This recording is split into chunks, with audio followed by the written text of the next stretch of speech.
Hello students, welcome to RT academy and मैं आपका biology teacher Nagendra Sahu.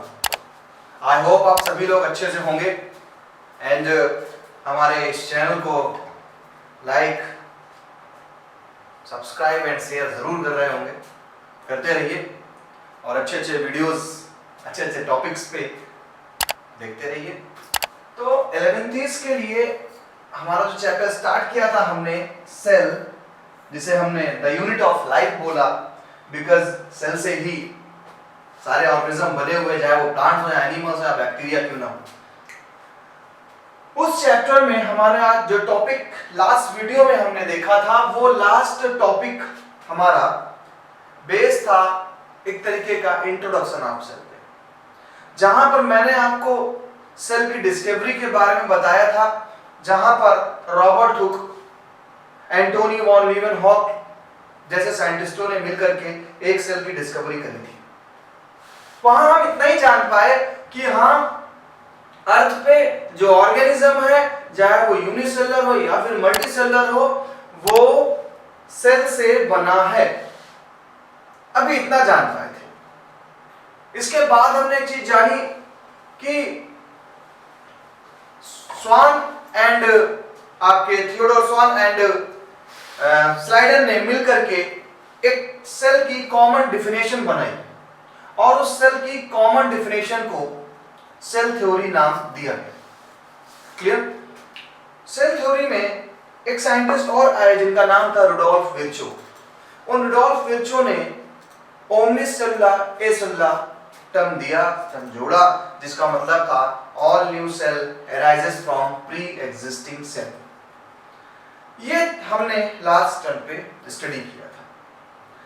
आज का जो हम टॉपिक ले चल रहे हैं वो हम कंपोनेंट ऑफ सेल की बात करें, यानी आखिर सेल किन चीजों से मिलकर के बना हुआ है, इस पे चर्चा करेंगे। तो आज हम सेल के बारे में थोड़ा सा उसके अंदर जानेंगे, आखिर एक सेल में होता क्या है। अभी ये जान गए कि बॉडी बनी है सेल से, ये बात समझ में आ गई। अब ये जानने की कोशिश करेंगे कि आखिर सेल किससे मिलकर बना हुआ है। तो चलिए स्टार्ट करते हैं, आखिर सेल किससे मिलकर के बना हुआ है। तो ये हमने राइट किया सेल।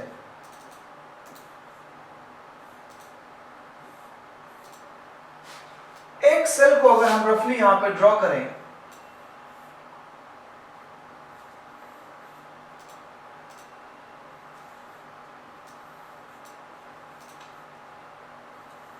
तो एक सेल में हमारे पास सेल की जो आउटर मोस्ट लेयर होगी, आउटर मोस्ट लेयर, ये तो सेल वॉल है, ये सिर्फ प्लांट सेल में पाई जा रही है।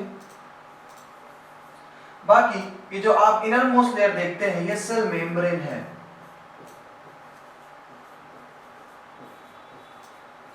सेल मेम्ब्रेन है जो प्लांट एंड एनिमल दोनों में पाई जाएंगी। इस सेल के अंदर जितना भी कंटेंट फिल है, जो भी फिल है, हमें नहीं पता क्या क्या फिल है, कोई जो भी फिल है, कंटेंट, ऑल ओवर कंटेंट जो भी है, उस पूरे कंटेंट को हम नाम देंगे प्रोटोप्लाज्म। प्रोटोप्लाज्म। प्रोटोप्लाज्म में दो चीजें मिलेंगी, एक अंदर भरा हुआ एक लिक्विड, जिसे मैं ब्लू से शो कर दे रहा हूं, लिक्विड को, लिक्विड है, इस लिक्विड को आप बोलेंगे साइटोप्लाज्म। साइटोप्लाज्म। एंड एक स्फेरिकल स्ट्रक्चर आपको दिखाई पड़ रहा है, ये जो स्फेरिकल स्ट्रक्चर है, इसे हम नाम देंगे न्यूक्लियस। ये हमारा न्यूक्लियस है। तो ये मैंने आपको इसलिए बताया कि आपके दिमाग में एक इमेज बने कि आखिर सेल है क्या। तो सेल, पहली बात बेटा, कोई ऐसी चीज नहीं है जो हम खा नहीं सकते। सेल केमिकल कंपोजिशन है, protein, carbohydrate, lipid, nucleic acid, इन सब से मिलकर के हमारा सेल बनता है। अलग अलग चीजें अलग अलग काम करती हैं, अलग शेप लेती है और उसको हम अलग नाम दे देते हैं। जैसे कि मैं बात करूं आपसे कि एक, सबसे पहले आप कंपोनेंट समझे, फिर उसके बाद मैं आपको उसके फंक्शन बताऊंगा। तो एक सेल का एक जनरल स्ट्रक्चर देखें तो सेल में सेल वॉल मिलती है, सेल मेम्ब्रेन होता है, अंदर जो डेंस लिक्विड होता है वो डेंस लिक्विड हमारा प्रोटोप्लाज्म होता है। लेकिन प्रोटोप्लाज्म को भी डिवाइड किया जाए तो प्रोटोप्लाज्म दो पार्ट में डिवाइड होता है, एक न्यूक्लियस है, दूसरा हमारा साइटोप्लाज्म है। तो साइटोप्लाज्म एक फ्लूइड होता है, एक प्रोटीनियस फ्लूइड होता है जो फिल होता है हमारे सेल के अंदर।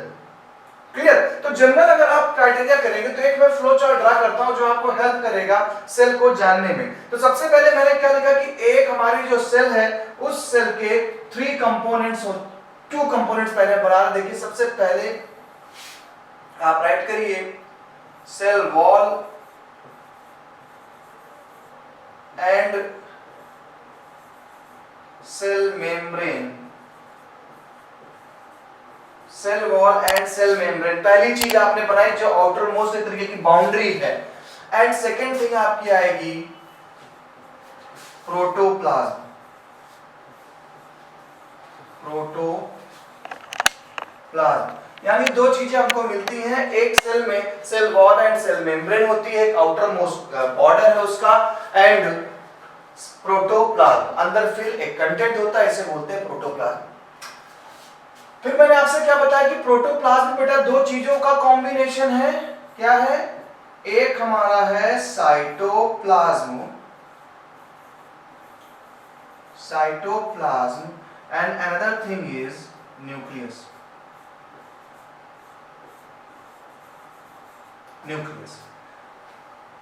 एक एक स्टेप समझेंगे, आपको पूरा सेल पूरी साइटोलॉजी में बता डालूंगा। तो सेल के 2 कंपोनेंट्स हुए, cell wall and cell membrane, पहला, दूसरा प्रोटोप्लाज्म। सबसे बाहर की तरफ भी कोई डायग्राम को एक्सप्लेन करना है आपने, बाहर से अंदर की तरफ चलना है।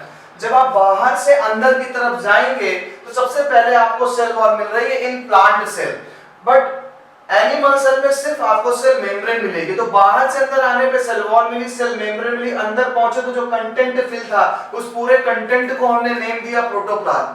लेकिन प्रोटोप्लाज्म 2 पार्ट में डिवाइड होता है, या प्रोटोप्लाज्म एक is a combination of cytoplasm and nucleus. वो चीज मैंने यहां पे राइट कर दी। अब अगर आप साइटोप्लाज्म की बात करेंगे तो साइटोप्लाज्म में आपको देखने को क्या मिलेगा?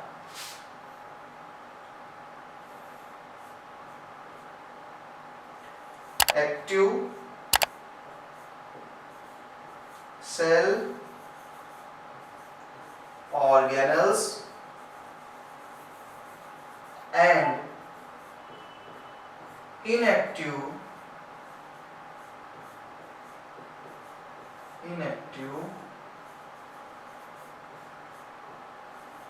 पार्ट। दो चीजें साइटोप्लाज्म में तैरती हुई दिखाई पड़ती हैं।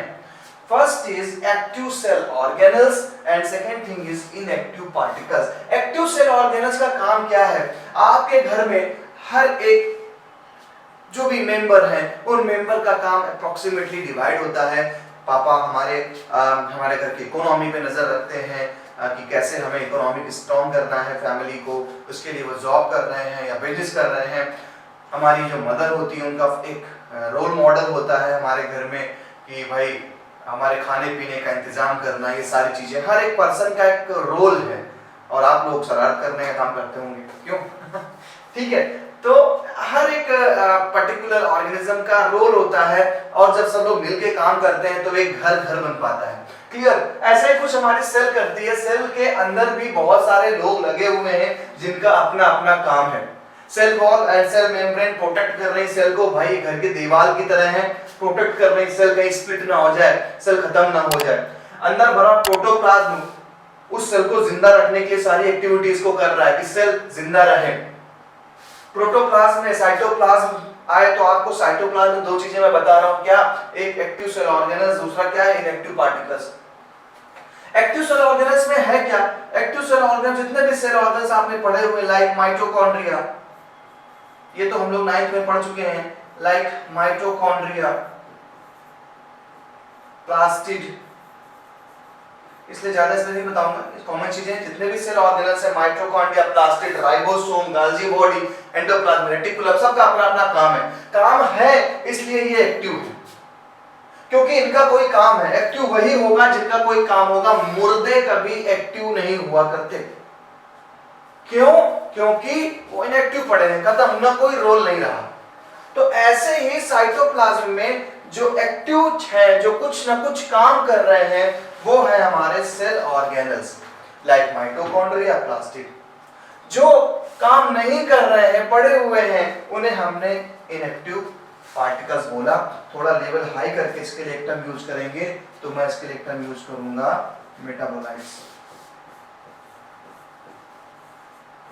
मेटाबोलाइट्स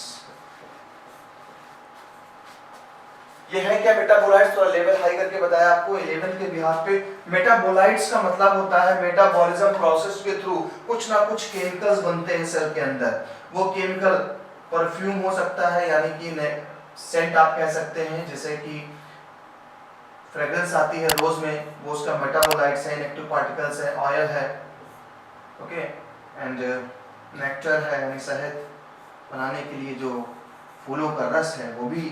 तो एक तरीके से क्या है, ये इनएक्टिव पार्टिकल्स हैं। इनका कोई रोल नहीं है प्लांट में। प्लांट में अगर मस्टर्ड में ऑयल बनता है तो ऑयल से वो कोई पूड़ी नहीं खाने जा रहा है सरसों में, बट उसका वो मेटाबोलाइट्स है, इनएक्टिव पार्टिकल्स है, मेटाबॉलिज्म के थ्रू वो बन गया, हम इंसान उसको यूज करते हैं, वो होते हैं मेटाबोलाइट। तो साइटोप्लाज्म में दो तरीके की चीजें हमको देखने को मिली, active cell organelles and inactive particles. Active cell organelles में सारे सेल ऑर्गेनल्स है, प्लास्टिक, बहुत सारे। इनएक्टिव पार्टिकल्स क्या है, जो नॉन लिविंग थिंग्स पड़े हैं, हमारे डेड इंक्लूजन्स पड़े हैं वहां पे, उनको हमने बोला इनएक्टिव पार्टिकल्स। तो परफ्यूम, ऑयल, तो आप अभी समझ गए होंगे कि अगर एक रोज में फ्रेग्रेंस आती है तो उस फ्रेग्रेंस के लिए रिस्पॉन्सिबल है उसके इनएक्टिव पार्टिकल्स, वो उसके मेटाबोलाइट्स हैं जो हमें फ्रेग्रेंस के काम करती है। न्यूक्लियस, न्यूक्लियस के बारे में आप अच्छे से जानते हैं, न्यूक्लियस बियर करता है डीएनए को एंड आरएनए, ये दोनों चीजों को बियर करता है हमारा न्यूक्लियस। और डीएनए ही हमारे बॉडी में कैरेक्टर बनाने का काम करता है। एक डीएनए ही हमारे बॉडी में कैरेक्टर को डिफाइन करता है, एक कैरेक्टर को डिफाइन करता है। तो अगर डीएनए नहीं होगा तो हमारी सेल कोई कैरेक्टर डिफाइन नहीं कर पाएगी। अब सवाल था सर कैरेक्टर कैसे डिफाइन करना, इस चीज को अच्छे से समझ लीजिए। आपकी बॉडी में, मैं एक नया पेज दे देता हूं जिससे कि आपको अच्छे से समझ में आ सके चीज, कैसे बॉडी में कैरेक्टर डिफाइन होता है। तो एक टर्म याद रखिए, आपकी बॉडी के सेल में न्यूक्लियस, जैसा भी आपने देखा, उस न्यूक्लियस में है डीएनए। डीएनए बनाता है आरएनए नाम के एक structure. DNA means deoxyribonucleic acid, RNA means ribonucleic acid. RNA protein बनाने का काम करता है, आरएनए एक प्रोटीन बनाएगा और उस प्रोटीन से आपकी बॉडी में एंजाइम बनाए जाएंगे, हार्मोन्स बनाए जाएंगे, क्लियर? और एंजाइम और हार्मोन आपकी बॉडी को कैरेक्टर देंगे।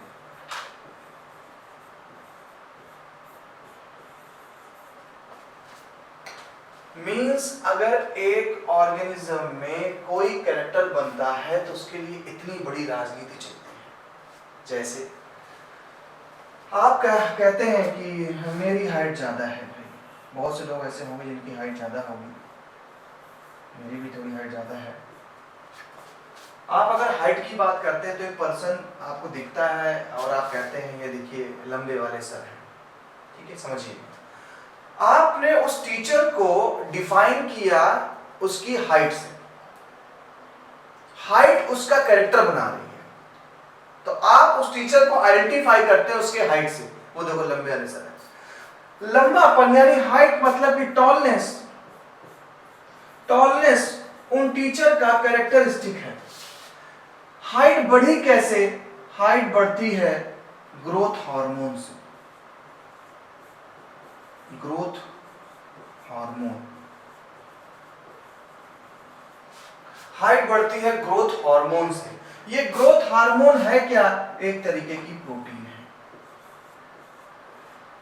जो आपके ब्रेन से निकल रही है। इस प्रोटीन को बनाया किसने है? इस प्रोटीन को बनाया है आरएनए ने। आरएनए को किसने बनाया? आरएनए को बनाया डीएनए ने। डीएनए है कहां? डीएनए आपकी सेल के न्यूक्लियस में। सेल कहां है? सेल आपकी बॉडी में है। तो समझिए आपकी बॉडी ने जो डिफाइन किया कैरेक्टर, जो टॉलनेस डिफाइन हुआ कहता है, उसके लिए क्या कहानी चली, डीएनए से आरएनए बनाया गया, आरएनए से प्रोटीन, और वो प्रोटीन ग्रोथ हार्मोन के फॉर्म में आपके ब्रेन से रिलीज होता है, जिससे आपकी बॉडी की ग्रोथ होती है और आपकी हाइट बढ़ जाती है।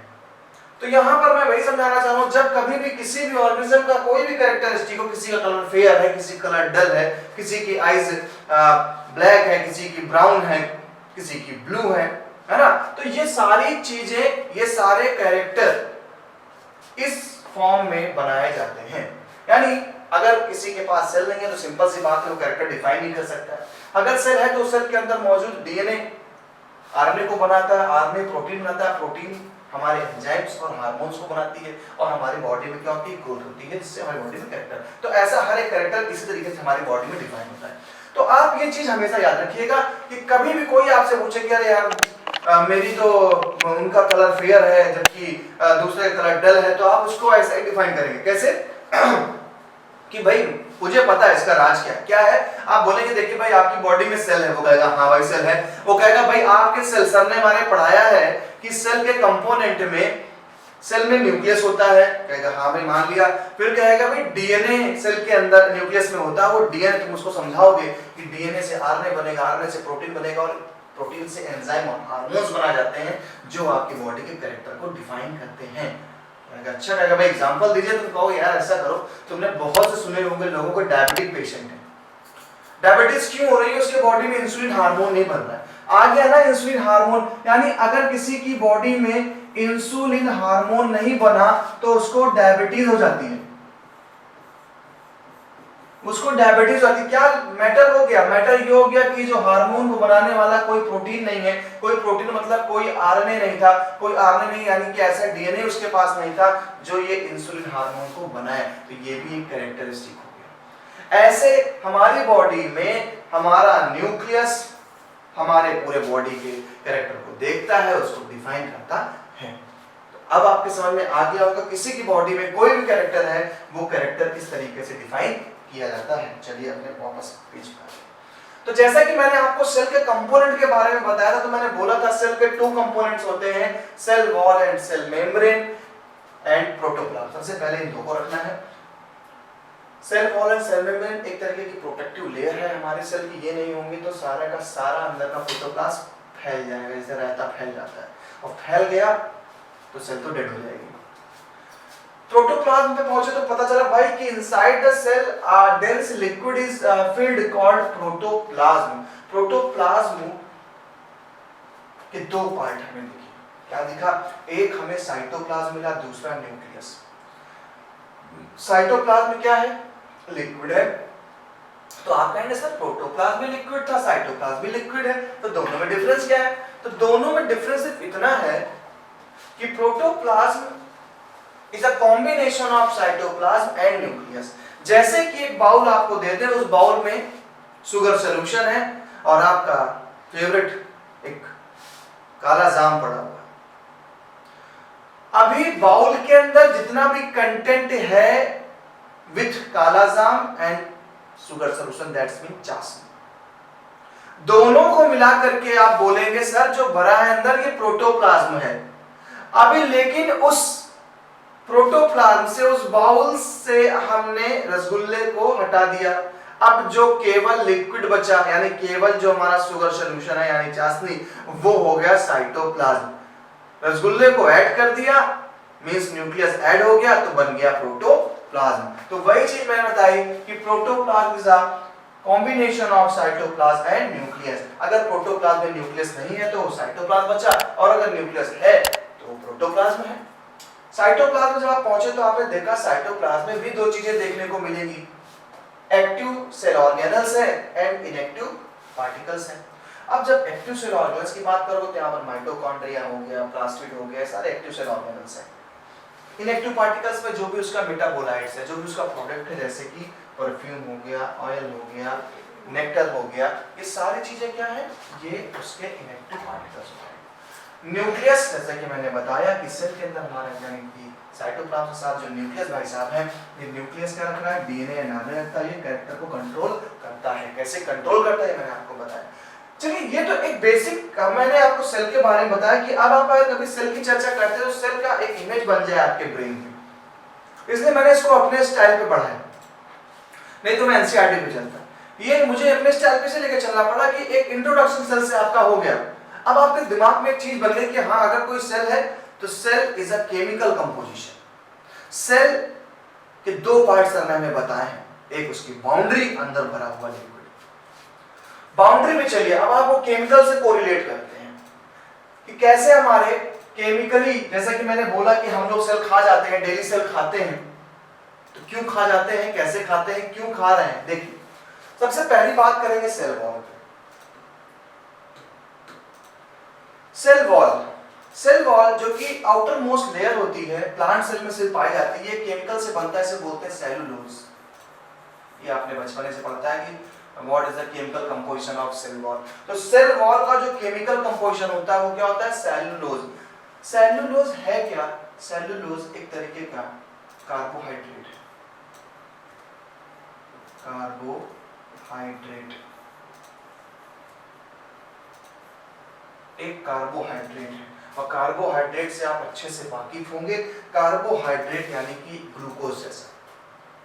तो क्या हम इसे खा नहीं सकते? ग्लूकोज का मौसम्बी का जूस तो आप पीते हैं, उसमें भी तो ग्लूकोज है। ग्लूकॉन-डी पीते हैं, ग्लूकोज है, कार्बोहाइड्रेट ले रहे हैं। तो यहाँ पर जो सेल वॉल है वो सेल वॉल भी एक कार्बोहाइड्रेट से बनता है जो है cellulose. Cell membrane, cell membrane दो चीजों से मिलकर बनता है, प्रोटीन, ये भी आपने पढ़ा है 9th में अच्छे से, प्रोटीन एंड फास्फोलिपिड। अभी मैं यहाँ के लिपिड राइट कर रहा हूँ, प्रोटीन एंड लिपिड। यानी आप अगर आप प्रोटीन खा रहे हैं, आप पल्सेस खाते हैं तो वहां से आपको प्रोटीन मिलती है, और ये बोला जाता है कि प्रोटीन वाली चीजें खाओ। किसी को पता नहीं क्यों खाओ, बस प्रोटीन वाली चीजें खाओ। प्रोटीन वाली चीजें क्यों खा रहे हैं? क्योंकि प्रोटीन अगर आप लेंगे, थोड़ी लिपिड लेंगे तो आपकी सेल मेम्ब्रेन बनेगी। और हम हैं एनिमल्स, है ना, भले ही थोड़ा समझदार हो गए तो इंसान बोल दिया गया, हम हैं एनिमल्स। और अगर हम एनिमल्स, तो मैंने आपको बताया था एनिमल में सेल वॉल तो होती नहीं है, सिर्फ सेल मेम्ब्रेन होती है।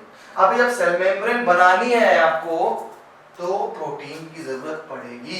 इसीलिए जो जिम जाते हैं वो प्रोटीन सेक लेते हैं। क्यों? क्योंकि उनकी बॉडी तब बनेगी जब नई नई सेल्स बनेगी, और नई सेल्स बनने के लिए सेल मेम्ब्रेन चाहिए, और सेल मेम्ब्रेन को बनाने के लिए प्रोटीन चाहिए। इसलिए हमें प्रोटीन जरूरी होती है। इसलिए बोला गया कि प्रोटीन क्या एक बॉडी बिल्डिंग मटेरियल है। क्यों बॉडी बिल्डिंग है? क्योंकि आप जब प्रोटीन खाएंगे तो आपकी बॉडी में सेल मेम्ब्रेन बनेगी, ढेर सारी सेल्स बनेंगी, तो आप हट्टे कट्टे हो जाएंगे। तो ये फंक्शन होता है हमारे, ये केमिकल कंपोजिशन हमारे सेल मेम्ब्रेन का। मैंने आपसे कहा भी था, मेरे साथ आप साइटोलॉजी जब पढ़ेंगे तो बहुत चीजें जानेंगे। Cell membrane protein and lipid की, ऐसे लिपिड यानी फैट खाना भी जरूरी है और प्रोटीन खाना बहुत जरूरी होता है। तो देखिए ये भी सिर्फ केमिकल आ गया। प्रोटोप्लाज्म में चलते हैं अगर, तो प्रोटोप्लाज्म में साइटोप्लाज्म पाया जा रहा है। साइटोप्लाज्म में है क्या? सेल ऑर्गेनल्स हैं और ऑयल, परफ्यूम, वाटर, ये सारी चीजें। अब सेल ऑर्गेनल्स की बात करोगे तो सेल ऑर्गेनल्स में भी सराउंडिंग में सेल मेम्ब्रेन होती है। अब अगर सराउंडिंग में सेल मेम्ब्रेन है, आपने देखा है प्लास्टिड में पढ़ाऊंगा, प्लास्टिड जितने भी हैं सब सेल मेम्ब्रेन से कवर है, तो वहां भी मेम्ब्रेन प्रोटीन की बनी हुई है। न्यूक्लियस पे आ जाइए, तो न्यूक्लियस की सबसे जो सराउंडिंग बेटा लेयर देख रहे हैं, ये तो पहली बात तो न्यूक्लियर मेम्ब्रेन है। ये भी मेम्ब्रेन जहां लग नहीं जाना कि आपने अब तुरंत बोल देना है न्यूक्लियर मेम्ब्रेन, कहीं पर भी मेम्ब्रेन टर्म आ जाएगा तो आपको बोलना है क्या कि ये प्रोटीन एंड लिपिड से मिलकर बनी हुई है। चाहे तो एडवांस बोल देंगे प्रोटीन एंड फास्फोलिपिड, उससे मिलकर बना हमारा क्या, न्यूक्लियस। न्यूक्लियस के अंदर देखिए क्या है, डीएनए एंड आरएनए। तो डीएनए और आरएनए को बनाने के लिए चीजें तीन चाहिए, लेकिन आप ये समझ लीजिए पेंटोज शुगर जरूरत पड़ती है, पेंटोज शुगर की और नाइट्रोजन की। ये डीएनए तो मैं आपको पढ़ाऊंगा बाद में, अभी आपने कॉमन टर्म देखें। पेंटोज शुगर यानी ऐसी शुगर जिसमें कार्बन के 5 एटम्स हो, पेंटोज शुगर एंड नाइट्रोजन। इसीलिए शायद हमको लोअर क्लास में नाइट्रोजन साइकिल पढ़ाई गई, क्योंकि वो हमारे लिए बहुत इंपॉर्टेंट है। यानी अगर आपकी बॉडी में नाइट्रोजन नहीं है तो आप डीएनए नहीं बना पाएंगे, और अगर डीएनए नहीं बनता तो फिर वही कैरेक्टर चलेगी, डीएनए नहीं तो आरएनए नहीं, आरएनए नहीं तो प्रोटीन नहीं, प्रोटीन नहीं तो कैरेक्टर नहीं। इतना बड़ा रोल है नाइट्रोजन का, इसलिए नाइट्रोजन साइकिल पढ़ाई गई हमें लोअर क्लास में। तो आप देख रहे हैं ओवरऑल जो सेल है, इस सेल में सिर्फ और सिर्फ केमिकल कंपोजिशन है। इसीलिए मैं मानता हूं कि धरती पे ना अंडा पहले आया ना मुर्गी पहले आई, पहले आए केमिकल्स। और उन केमिकल्स ने मिलकर के 12th का चैप्टर है ओरिजिन ऑफ लाइफ, पढ़ाऊंगा आपको 12th के वीडियोस में। उस चैप्टर में हमें बताया गया कि धरती पर जब लाइफ बनी तो केवल केमिकल कंपोजिशन था, प्रोटीन थी, कार्बोहाइड्रेट थे, पेंटोस शुगर, इन्होंने मिलकर के लाइफ को बनाया। तो ये सारे केमिकल्स हमारी सेल में मौजूद हैं। हम इस धरती पर जिंदा रहने के लिए जो भी न्यूट्रिएंट खाते हैं उनमें प्रोटीन्स है, कार्बोहाइड्रेट है, जो इनऑर्गेनिक कंटेंट है लाइक दैट नाइट्रोजन, ऑक्सीजन, वो हमें एटमॉस्फेयर से मिल जाती है। हम इन चीजों का यूज करके एक सेल बनाते हैं, वही सेल डिवाइड करके अपनी जैसी दूसरी सेल्स बनाती हैं, और ऐसा करके हमने मदर के वॉम्ब में 9 मंथ रह करके मिलियन सेल्स का फॉर्मेशन किया, और जब हम बड़े हुए तो और हमारी बॉडी में सेल्स बनी। तो सब कुछ एक केमिकल है। ये केमिकल हमारी डेथ के बाद जो ऑर्गेनिक कंटेंट है वो एटमॉस्फेयर में चला जाएगा धुआं बन के, और जो इनऑर्गेनिक कंटेंट है नाइट्रोजन, फास्फोरस, सल्फर, ये सब एज में रहेगा, इसको नदियों में फेंक दिया जाएगा। फिर ये पानी बहता हुआ इरिगेशन के लिए जाएगा, इरिगेशन के लिए प्लांट्स फिर से उस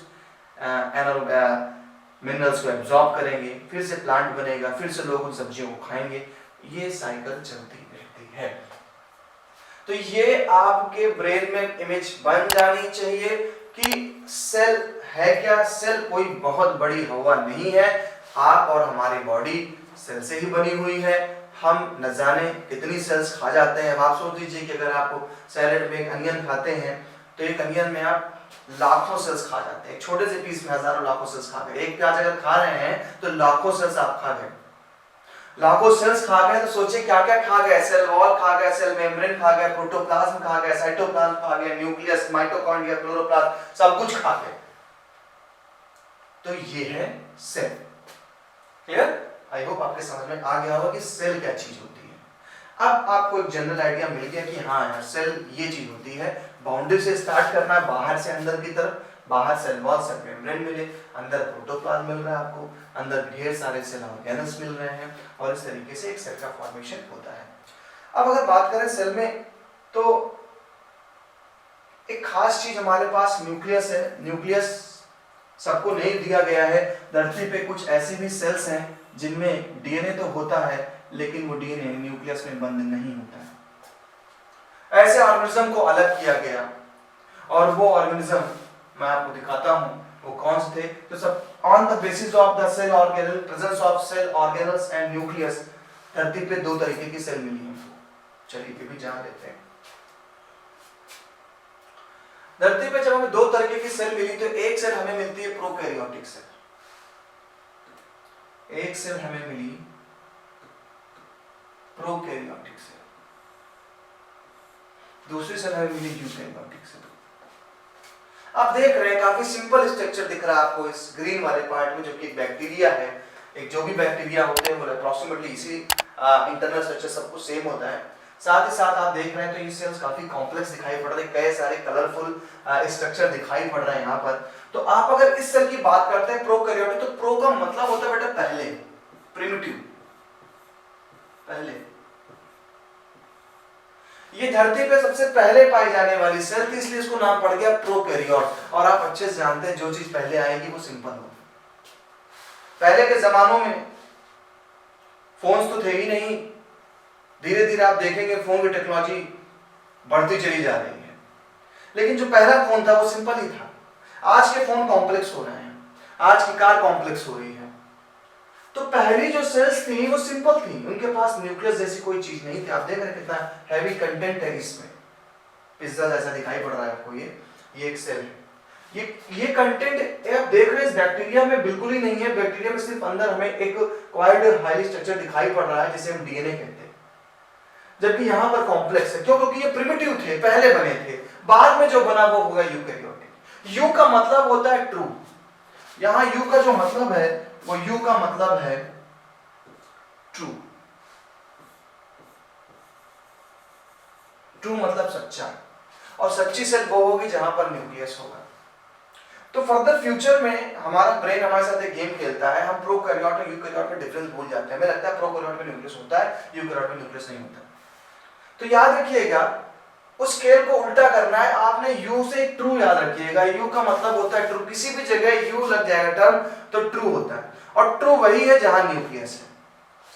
ठीक है, तो प्रिमिटिव यानी प्रोकैरियोट से पहले पाए जाने वाले थे, इसलिए न्यूक्लियस नहीं था इनके पास, लेकिन यूकैरियोट्स के पास न्यूक्लियस मौजूद होता है। आप देख रहे हैं कोई डिफरेंट न्यूक्लियस है। साथ ही साथ देखिए कितने सारे सेल ऑर्गेनल्स आपको दिखाई पड़ रहा है। माइटोकॉन्ड्रिया है, क्लोरोप्लास्ट है, बहुत सारी चीजें दिखाई पड़ रही हैं आपको, जबकि इन भाई साहब के पास नहीं है। इस कारण दो तरीके की सेल बना दी गई, prokaryotic cell and eukaryotic cell. तो प्रोकैरियोटिक सेल में न्यूक्लियर मेम्ब्रेन है नहीं, ना ही मेम्ब्रेन बाउंड सेल ऑर्गेनल्स है। राइबोसोम को छोड़ करके कोई सेल ऑर्गेनल्स यहाँ पे नहीं पाया जाता है, जबकि इनके पास वेल डिफाइंड न्यूक्लियस है, बढ़िया से इनके पास सेल ऑर्गेनल्स पाए जा रहे हैं। तो ये दो बेसिक डिफरेंस है प्रोकैरियोट्स एंड यूकैरियोट्स में। तो आपकी जो सेल है वो यूकैरियोट्स है, बैक्टीरिया प्रोकैरियोट है, ब्लू ग्रीन एल्गी प्रोकैरियोट है, बाकी सारे ऑर्गेनिज्म यूकैरियोट्स है, चाहे वो फंजाई हो, चाहे वो चींटी हो, चाहे वो जो भी हो, सब यूकैरियोट्स है। क्लियर?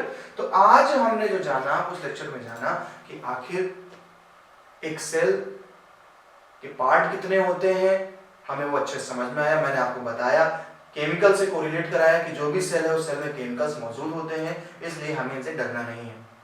अब हमें इनके एक एक पार्ट को अच्छे से डिफाइन करना है। क्लियर?